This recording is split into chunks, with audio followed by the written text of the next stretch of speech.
Well, the humanist approach to supporting people at the end of their lives is really to have very candid conversations, but to follow their lead. We're only interested in being there for people with what they need and want to discuss. And often people at the end of their lives will be reflecting over their entire journey through life. I'm not there to console when I sit with someone to offer pastoral or spiritual care. I'm there to try and appreciate what someone has been through and what their hopes might be for their friends and families afterwards, and what their hope might be for a peaceful death, which is what I think many people want. Of course, there are many of us without religion, and many people who call themselves humanists who can actually face death with a lot of equanimity. It's something that they've thought about. They know this is part of life. It's the end of the journey, and often, especially when we're talking in hospital, death may not come as a surprise. It can be at the end of a long illness, and people have prepared themselves for it. And the non-religious aren't anticipating a great hereafter. They can be often very content with the fact that this is the conclusion of their life.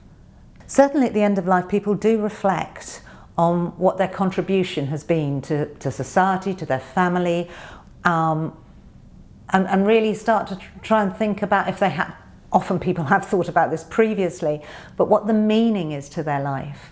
And I certainly think as humanists, we make our own meaning, and so that sort of reflection can happen throughout your life, but especially at the end of life, people can sit with that sort of question and think, yes, actually I have done what I wanted to do, or it may not have been what I planned to do, but I have made a contribution. And that is not a small thing. When people really reflect on what they have done in their lives and how they have made good friendships or families, it can be very, very significant to them to actually think, yes, although I know people are going to be sad when I die, I am still that is my legacy. That's what carries on after me. That I've had deep and meaningful relationships with people, and that can, I think, yes, really help someone understand that there has been meaning in their life, that our connection between one another is one of the most potent things, and that is actually, for many of us who don't have a religion,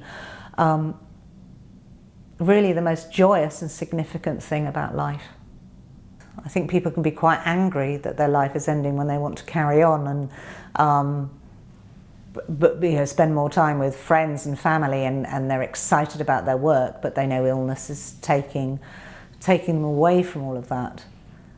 But that's not about fear and distress. It's about a vitality and desire for life.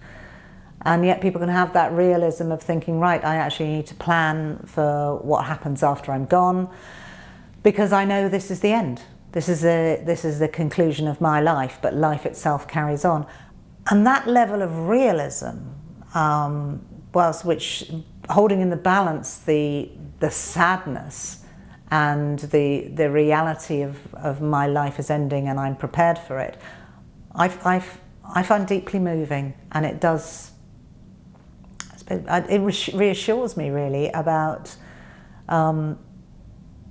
my own belief system, when I think there are others who can find that balance.